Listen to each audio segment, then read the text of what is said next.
পুরুষ মানুষের বউদের নিয়ে সবসময় একটা কমপ্লেন নাকি থাকে। এই কমপ্লেনটা হচ্ছে আমরা মেয়েরা নাকি সবসময় পুরাতন কাপড় পরে থাকি, কাজের মেয়ের মতো হয়ে থাকি, আকর্ষণীয় হয়ে থাকে না। সেজন্য পুরুষ মানুষের বাইরের মেয়েদের দেখলে তাদের মনের ভিতরে প্রেম জেগে ওঠে, আকর্ষণ জেগে ওঠে। ঘরের বউ দেখলে এরকম পচা কাপড় চোপড় পরে থাকে, কাজের মেয়ের মতো থাকে।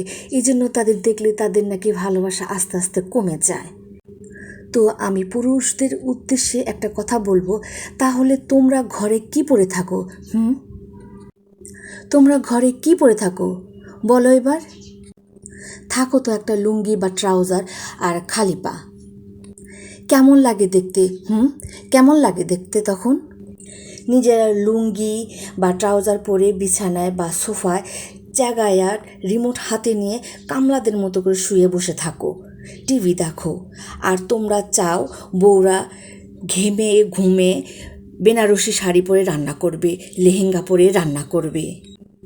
নিজেরা যদি চাও বউ সুন্দর হয়ে ঘরে রান্না বান্না করুক, তাহলে নিজেরাও একটা জিন্সের প্যান্ট পরবা আর অফিসিয়াল ফর্মাল শার্ট অথবা সবচেয়ে ভালো শার্টটা পরবা। নিজেরা তো পরবা একটা লুঙ্গি বা ট্রাউজার। আবার বউকে চাও স্মার্ট হয়ে থাকো। কিসের জন্য? কিসের জন্য? কই, তোমরা যখন পুরাতন একটা লুঙ্গি বা ট্রাউজার পরে থাকো, তখন তো আমরা মেয়েরা কখনোই বলি না তুমি লুঙ্গি বা ট্রাউজার পরে থাকো কেন, তোমাকে কেমন দেখাচ্ছে, প্রেম আমার চলে গেছে। আমরা মেয়েরা স্বামীকে এতই ভালোবাসি, স্বামী যদি পুরাতন লুঙ্গি বা ট্রাউজার পরে থাকে তাও দেখতে যেন শাহরুখ খানের মতো লাগে। ঠিক আছে? এই ছেলেরা, তোমাদের চোখের দৃষ্টি ঠিক করো, ঠিক আছে?